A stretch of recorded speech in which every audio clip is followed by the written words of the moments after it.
to the lasers, that's just too traumatizing for the world. Oh, I remember who's next on the list, actually. Hey, everybody. If you didn't like what I just said about Jews, Nazis, and Superman, you may want to walk outside because Scott Corker is going to be on stage right now.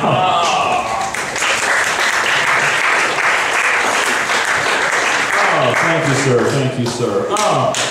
Well, new material coming through. Gonna do a little. So we did this Chick-fil-A thing. Just had Shane said some stuff about Chick-fil-A. And I was all on board. I'm all on board with it because I like the gays. But really, it's no sacrifice for me because I wouldn't eat that crap anyway. But I will have to say that there are some restaurants I had to stop eating at.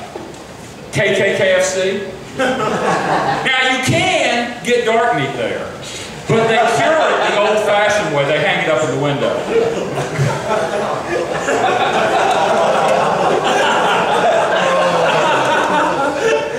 There's Paul's Hot Pot.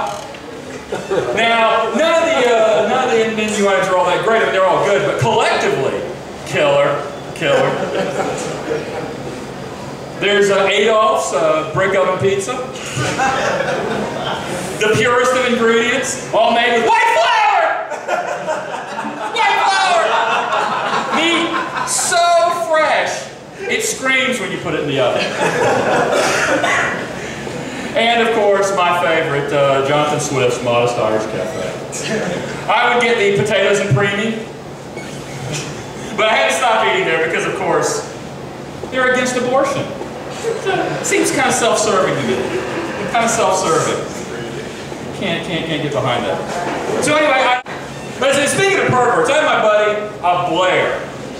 Blair is a comic. He performs here. The most perverted person I know.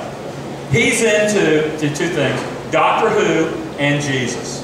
It's all drink my blood this and eat my flesh that, exterminate. And I gotta go to those parties. Man. But I did have sex with a Whovian girl one time, and I was like doing her like, oh man, she, oh yeah, I know, Scott. It's bigger on the inside. But what do you got in there? Got in a swim pool? What the fuck? Squash court?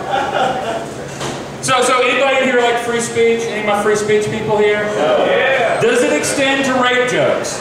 Yeah. Yes, it does. And I was like at a Tosh.0 thing, I was going, I'm going to tell a rape joke. I'm going to go out and tell a rape joke. My next set, I'm going to go out and tell a rape joke. They're like, I don't have any rape jokes. Well, fuck. And you know what? I've never been to a rape. I've never seen a rape. I've been to a molestation once. A breast. Basically the same thing. And, but never rape. So I figured, well, what I need is a little hands-on research. So I went out and did some research, and you know what I found out? Research makes my ass hurt. And like I'm blowing a rape whistle. Nobody's coming to rape me. Tried yelling fire, fire, fire. Nothing worked. I'm sleeping in that and thinking, am I still pretty? All right, so I've got. Have you ever played a game with yourself, like, going down the sidewalk and not stepping on a crack, or, we all played those games. I had a game that I played for years. It was very much similar to that, except it was an auditory game. As you might know, I was in a rock and roll band, and we had the good fortune to tour with a band called The Mentors, Hooded Kings of Rock, a punk rock band, extreme punk rock band, and at the same time, there was a whole lot of TV programs about mentoring.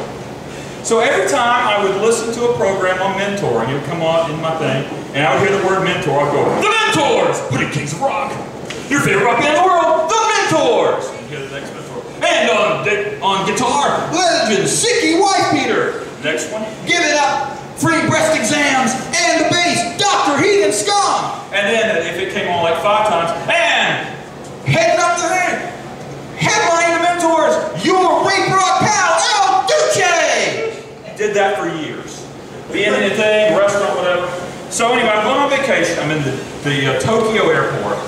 There's like a bunch of, a few Americans, some Brits, some Nordic, Euro trash, some Japanese and a bunch of Thais. I got the last seat between two very small Japanese people. I'm sitting like this. There's a TV right at my head, and it's playing CNN.